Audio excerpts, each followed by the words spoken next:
اور ابھی آپ کو لیے چلیں گے تقریب کی جانب جہاں خورشید شاہ خطاب کر رہی ہیں۔ اور کافی گیپ بھی تھا تو میں نے کہا کہ اب وقت ہے، اور شاید بجٹ بھی آ رہا ہے اس ملک کا، بہت اہم ایک کوئن ہوتا ہے ہمارا اس ملک کے لیے، بزنس مین ہوں یا تاجر ہوں یا عام آدمی ہوں، ان سب کی نظریں پاکستان کے اس ایک دن پہ لگی ہوئی ہوتی ہیں کہ اپنے ایک سال کے لیے ملک کا جو شیڈول ہے وہ کیا ہوگا۔ اس کے ساتھ لیڈنگ بزنس کمیونٹی کے لوگ ہمارے حبیب صاحب بیٹھے ہوئے ہیں، اور بھی کافی، چیئرمین جواہر صاحب آپ کو مبارک ہو، آپ چیئرمین بن گئے ہیں، مجھے پتہ نہیں تھا، ابھی یہ چیئرمین کہہ رہے تھے کہ میں نے کہا ہمارے یہاں تو بہت سے چیئرمین ہیں، پھر بتایا اسٹیل ملک کے، تو میری دعا ہے آپ کے لیے کہ اللہ تعالیٰ آپ کو اس اچھے کام میں کامیاب کرے۔ کافی باتیں ہوئی ہیں، میں ایک چیز وضاحت کے ساتھ یہ کہنا چاہتا ہوں کہ بینگ اے پالیٹیشین میرے اوپر بہت بڑی ذمہ داری عائد ہوتی ہے as a leader of opposition, ایک پاکستانی، کہ میں اس ملک کے لیے، اپنے وطن کے لیے جو کچھ بھی کر سکتا ہوں کروں۔ آج بھی میری کوشش ہوگی کہ کسی شخص کے اوپر کیچڑ اچھال کے میں اپنی بڑھائی نہ کروں، اور کبھی بھی کسی کو برا کہہ کے آدمی خود بڑا آدمی نہیں بنتا۔ یہ ایک میری زندگی کا ایک ماٹو ہے کہ اپنی بات کرو، اپنے کو بہتر کرو، تو اگلا خود بخود بہتر ہونے کی کوشش کرے گا۔ اور یہی ریزن ہے کہ بہت سے مواقع آئے اس ملک میں، خاص کر کے اس 4 سال کے اندر، جبکہ ماضی کی پالیٹکس کو اگر دیکھیں کہ ہم لوگوں نے ایک دوسرے کی ٹانگیں کھینچی ہیں اور ایک دوسرے کو نیچا دکھا کے پاکستان کو ترقی کی راہ سے 10 سال ہم نے پیچھے دھکیل دیا، اور یہ ہماری ناکارہ سوچ تھی یا بلوغیت نہیں تھی سوچ میں، کیونکہ ہمیں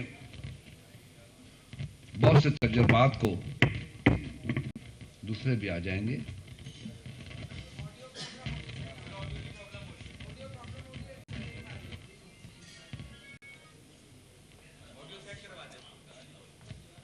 تو میں یہ بات بڑی واضح طور پہ کہنا چاہتا ہوں کہ ہم نے پاکستان کی سسٹم کی اسٹیبلٹی کے لیے، جس پہ بڑے الزامات بھی پیپلز پارٹی کے اوپر لگے، اور اسپیشلی میری ذات کے اوپر بھی بہت سے الزامات لگے، کیونکہ اس ملک میں نیگیٹو پالیٹکس کو بہت بڑی اہمیت ملتی ہے، چیخ کے بولنا، گالم گلوچ دینا، اس کو لوگ تالیاں بجاتے ہیں۔ میں ایک چھوٹی سی مثال حال ہی میں دے دوں کہ میرے محترم میاں صاحب، مجھے عزت ہے، احترام ہے اس کے لیے، اس کی ذات کے لیے، جذبات میں آ کے کہہ دیا کہ میں شیر ہوں، کبوتر کو کھا جاؤں گا۔ دیکھیں جی، ہم اشرف المخلوقات ہیں، بھائی میری تقریر پڑی ہوئی ہے، میری پوائنٹس پڑی ہوئی ہیں، تم لوگ اس کو روک دو تو میں کیسے کروں گا؟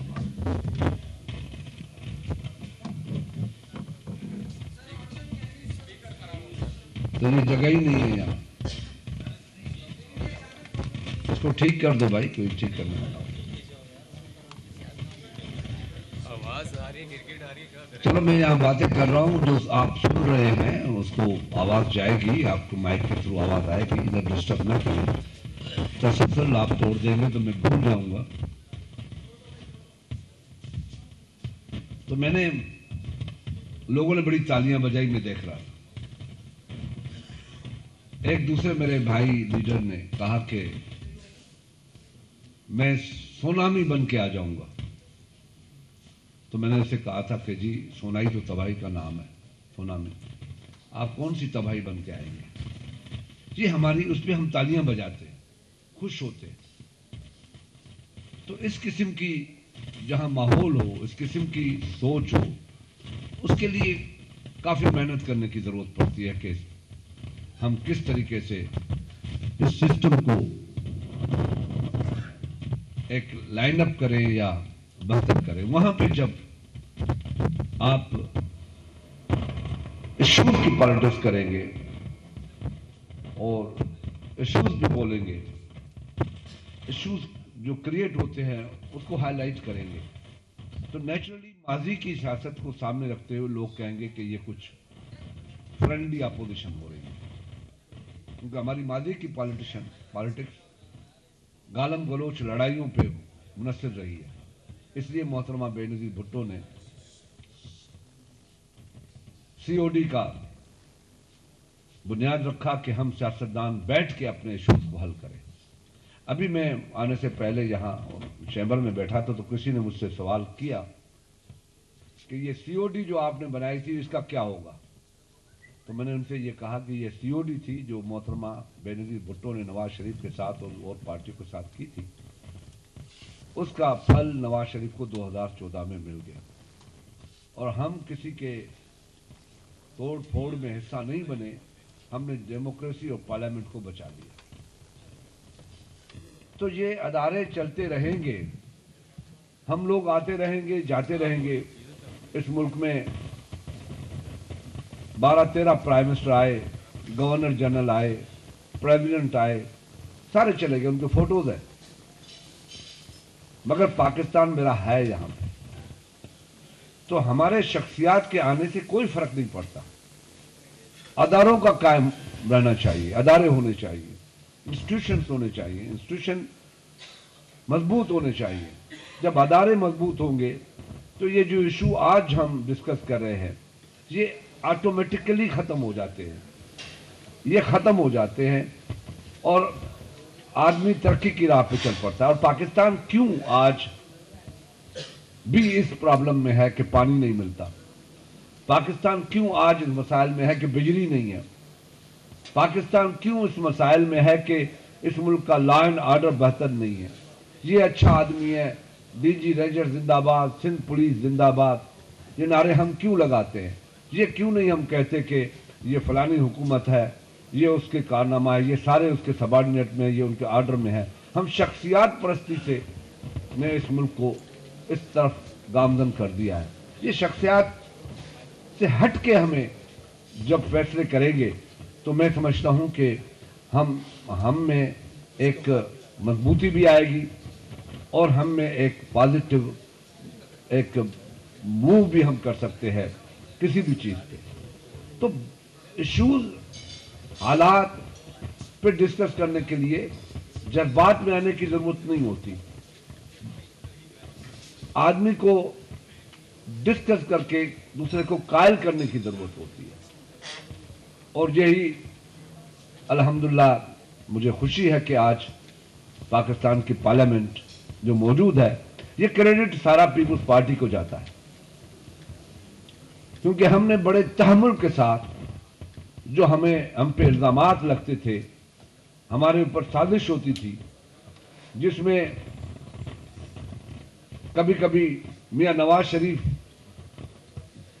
کسی ادارے کے چنگل میں پھنس جاتے تھے اور بڑا بہترین بلیک سوٹ پہن کے لال ٹائی لگا کے کورٹوں میں جاتے تھے ایک ڈیموکریٹک گورنمنٹ کے لیے کہ اس کو ختم کرو, یہ سازش کر رہی ہے, میمو اسکینڈل, فلانا اسکینڈل اس میں. مگر ہم نے بڑے تحمل کے ساتھ آگے بڑھے اور آپ نے دیکھا کہ پاکستان کی 66 سالہ ہسٹری میں پہلی مرتبہ ٹرانزیشن آف پاور جو ہے بڑا سموتھلی ہوا. پہلی مرتبہ اس ملک کا پرائم منسٹر جھنڈا اتار کے پرائم منسٹر ہاؤس سے جا رہا تھا, ایک پرائم منسٹر جھنڈا لگا کے پرائم منسٹر ہاؤس میں آ رہا تھا. پہلی مرتبہ ایک ملک کا پریزیڈنٹ ہاؤس سے جا رہا ہے, فیئر ویل مل رہی ہے, پرائم منسٹر اس کو دعوت دے رہا ہے, فیئر ویل مل رہی ہے اور وہ جا رہا ہے اور دوسرا پریزیڈنٹ ان ہو رہا ہے. یہ ہسٹری بنی ہے پاکستان کی. اور یہ کیوں بنی کہ اس میں سیاستدانوں نے پیشنس دکھائے. حکومت نے صبر کا دامن نہیں چھوڑا، مگر آج ہم کالا سوٹ پہن کے کسی سازش کا حصہ نہیں بنتے۔ آج اگر کوئی سازش ہوتی ہے تو ہم کھڑے ہو جاتے ہیں اس کو روکنے کے لیے۔ یہ وجہ ہے کہ آج یہ حکومت اپنے 4 سال پورے کر سکی ہے، اور آگے بھی ہماری یہ بات ہے کہ باوجود اتنے اسکینڈلز آئے ہوئے ہیں، آپ نے دیکھا کہ پاناما میں سارے لوگ گئے، پیپلز پارٹی نہیں گئی۔ پیپلز پارٹی اس لیے نہیں گئی کہ ہم چاہتے تھے کہ یہ مسئلے ہم پارلیمنٹ میں حل کر سکتے ہیں، ہم آئین میں تبدیلی کر کے پاور پارلیمنٹ کو دے کے ہم یہاں اپنے مسئلے عدالت میں سے باہر ہٹ کے اپنی پارلیمنٹ جو اس ملک کا سب سے بڑا فورم ہے، جو پاور ڈیلیگیٹ کرتا ہے اداروں کو، اس میں بیٹھ کے حل کرے۔ مگر حکومت نے اس بات پہ راضی نہیں ہوئی، اپنی داڑھی دوسرے کے ہاتھ میں دے دی، اور پھر آپ نے دیکھا جو ہوا ہے، اور وہ جو ہوا ہے وہ بہتر ہوا ہے، صحیح ہوا ہے۔ مگر ہم اتنی بڑی ہم پہ تنقید بھی ہوئی، مگر ہم نے کہا کہ نہیں، اس ملک کا سب سے بڑا فورم جو ہے وہ پارلیمنٹ ہے، ہمیں پارلیمنٹ کے تھرو اپنے اختیارات کو دکھانا چاہیے۔ چلو جو ہو گیا، آج بھی ہم یہ کہتے ہیں کہ حکومت چلنی چاہیے، حکومت کنٹینیو کرنا چاہیے حکومت کو، مگر 1-2 فیز چینج ہوتے ہیں، اس سے کوئی فرق نہیں پڑتا۔ ہمارے زمانے میں یوسف رضا گیلانی چلے گئے تو خواجہ اپنا راجہ پرویز اشرف صاحب آ گئے، کیا فرق پڑا؟ ادارہ تو قائم رہا۔ اگر ہم ضد کر دیتے، ہم عدلیہ سے لڑائی کر دیتے، ہم ججوں کے اوپر چڑھائی کر دیتے، ماضی کی طرح ان کو جوتے مار دیتے اور اٹھا کے بھگا دیتے، اس کا نتیجہ کیا ہوتا؟ یہ ہوتا کہ میرے عزیز ہم وطنوں، اور پھر ہم گئے تو ہم نے یہ نہیں کیا، لڑائی نہیں کی، جبکہ کوئی کسوٹ نہیں تھا یوسف رضا گیلانی کا۔ خط لکھنا تھا جو دباؤ تھا، پریشر تھا، حکومت کو ایک چیف جسٹس دباؤ کے تحت ختم کرنے کی کوشش کر رہا تھا۔ اپنے پریزیڈنٹ آف پاکستان کہتا تھا کہ ایک ماجسٹریٹ کے سامنے جاؤ، پیش ہو جاؤ، جو قانون میں نہیں ہے، آئین میں نہیں ہے، اس کے تحت۔ یہ ساری ایک ماضی کی کہانی ہے۔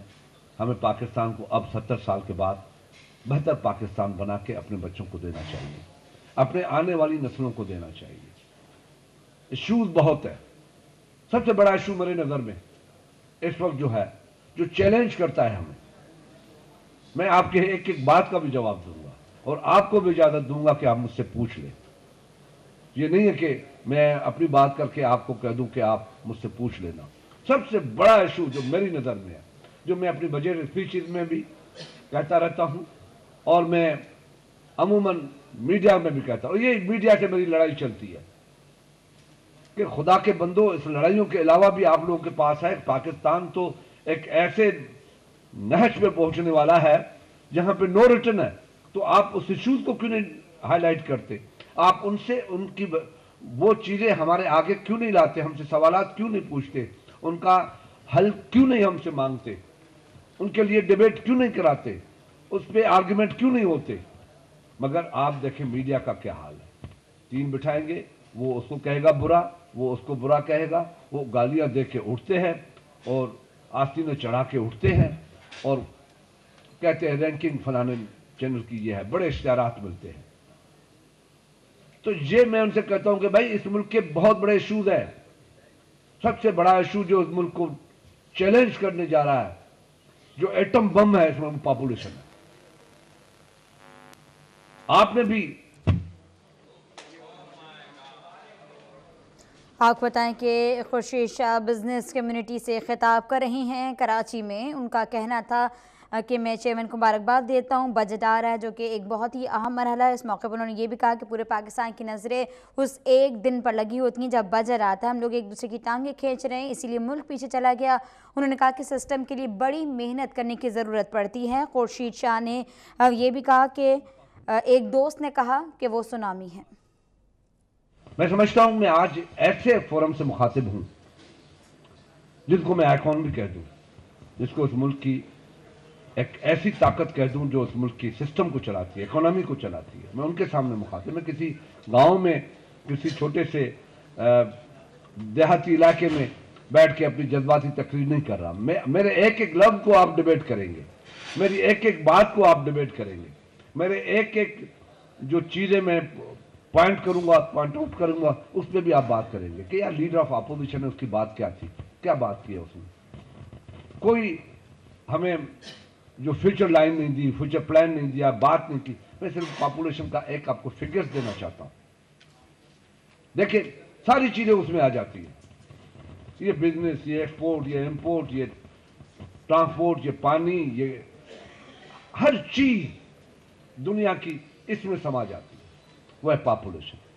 1952 میں آپ کی جو پاپولیشن تھی وہ 3.3 کروڑ تھی. 3 کروڑ 30 لاکھ پاپولیشن تھی. آج آپ کے گلنے کتنے سال ہوئے؟ 65 سال. 65 سال میں آج آپ کی 20 کروڑ کی پاپولیشن ہو سکتا ہے بڑھ بھی جائے. کوئی توجہ ہے ہماری کہ 20 کروڑ 15 سال کے بعد یہ 40 کروڑ ہوگا؟ آپ پاس وہ پلان ہے؟ نہیں ہے. آپ پاس پانی ہے؟ نہیں ہے. آپ پاس فوڈ باسکٹ ہے؟ نہیں ہے. آپ پاس کوئی پلاننگ ہے؟ نہیں ہے. آپ پاس ایجوکیشن پلاننگ ہے؟ نہیں ہے. آپ پاس صحت کی پلاننگ ہے؟ نہیں ہے. انوائرمنٹل پلان ہے؟ نہیں ہے. کیا ہے آپ کے پاس؟ 40 کروڑ آدمی کو کیسے ایڈجسٹ کریں گے؟ آج 20 کروڑ پہ آپ کا پانی نہیں ہے. آپ کی ایگریکلچر لینڈ جو ہے وہ کم ہوتی جا رہی ہے. وہاں پہ لوگ پیدا ہو رہے ہیں. آپ کو ایک تو انوائرمنٹل پرابلم ہے اور وہ زمین کم ہوتی جا رہی ہے. آپ کی کوئی ریسرچ نہیں ہے ایز سچ ایگریکلچر پہ, پانی پہ. تو یہ ایشوز جو ہوتے ہیں وہ ہمارے لیے چیلنجز ہوتے ہیں حکومتوں کے لیے. اور انفارچونیٹلی آپ تو چھوڑیں, میں آپ کو اتنا قصوروار نہیں جا. حکومت کیا کر رہی ہے؟ حکومت کیوں نہیں اس پہ ہم آتے؟ ہم کیوں نہیں پلان کرتے؟ مگر ہمیں اور چیزوں سے فرصت نہیں ملتی. ہم ان اپنے پارلیمنٹ کو بھی اپنے اقتدار کی کرسی بنا لیتے ہیں کہ چلو ہمیں آنا ہے, جھوٹ سچ بول کے آ جائیں, ایک مرتبہ آ جائیں پھر دیکھا جائے گا. مگر جب آتے ہیں تو اس طرف توجہ نہیں دیتے. مجھے ایک شخص نے مجھے بتایا ابھی ریسنٹلی لاہور میں, شاہ صاحب بیٹھے ہیں شاید ان کو بھی پتا ہوگا, ایک سروے ہوا لاہور کا. یہ میں آن اوس بات کر رہا ہوں. سروے ہوا لاہور کا پانی کے اوپر کہ پانی لاہور میں شارٹیج ہو رہی ہے. پلان ہوا سارے لاہور کے پانی کا مسئلہ حل ہو سکتا ہے. اس کے لیے 100 بلین کی ضرورت ہے, اور 100 بلین دیں گے تو لاہور میں ہم پانی اس پاپولیشن کو پہنچا سکیں گے. تو ہمارے چیف منسٹر ان کو کہتے ہیں کہ تم کیا سمجھتے ہو کہ میں 100 ارب روپے زمین میں دفن کر دوں؟ مجھے وہ پروجیکٹ لاؤ جو لوگوں کو نظر آئے. جب یہ سوچ ہوگی, یہ آئیڈیالوجی ہماری ہوگی, پولیٹیکل آئیڈیالوجی ہماری ہوگی کہ ہمیں صرف چیزیں دکھانی ہیں. کہنا یہ ہے کہ آج پاپولیشن گروتھ کو آپ کی انڈسٹری بھی کیچ نہیں کر سکتی. ہم سی پیک کا انتظار کر رہے ہیں. سی پیک آئے گا, بالکل آئے گا. کس صورت میں آئے گا؟ میری دعا ہے کہ بہتر صورت لے کے آئے. یہاں پہ اکنامک زون کی بات کی گئی. میں اکنامسٹ نہیں ہوں, میں آپ کی طرح انڈسٹریلسٹ نہیں ہوں. میں ایک چھوٹا سا زمیندارہ بھی ہے, چھوٹی سی بزنس بھی ہے. مگر میں آپ کی طرح سوچ نہیں ہے میری. آپ بہتر ہے کہ مجھ سے بہتر جانتے. مگر مجھے ایک چیز اپنے ملک کے لیے کھٹکتی ہے, پنچ کرتی ہے. وہ یہ کہ جیسے ابھی آپ نے کہا کہ سکھر میں فلانی جگہ پہ جو اکنامک زون ہوں گے, ان کی جو مشنری آئے گی اس پہ ٹیکس نہیں ہوگی. ویری گڈ, بہت اچھی بات ہے, یہ ہونا چاہیے, اس کو اپریشیٹ کرتا ہوں. پر جہاں آپ کہتے ہیں کہ 10 سال کے لیے اس کو انکم ٹیکس چھوٹ ہوگی, وہ تباہی ہے میری نظر میں. کیوں کہ جو آپ کی موجودہ انڈسٹری ہے وہ اس کا کمپیٹ نہیں کر سکے گی, اس کی کمپٹیشن میں نہیں جا سکے گی. جو آپ کی ٹیکسٹائل انڈسٹری ہے. ایک ٹیکسٹائل انڈسٹری کا مقابلہ دوسری ٹیکسٹائل انڈسٹری اس سے کرائے گی جس کو 10%, 15%, 20% کی ٹیکس بچت ہے. وہ دوسرا جو لگی ہوئی ہے وہ کہاں کمپٹیشن کرے گا اس کے ساتھ؟ وہ تو 5% میں بھی کام کر لے گا. یہ چیزیں تباہ کرتی ہے. مجھے پتہ نہیں ہے کہ میں اچھا پیغام دے رہا ہوں یا غلط دے رہا ہوں، مگر میری نظر میں یہ بہت بڑی تباہی ہوگی جو موجودہ آپ کی انڈسٹری ہے.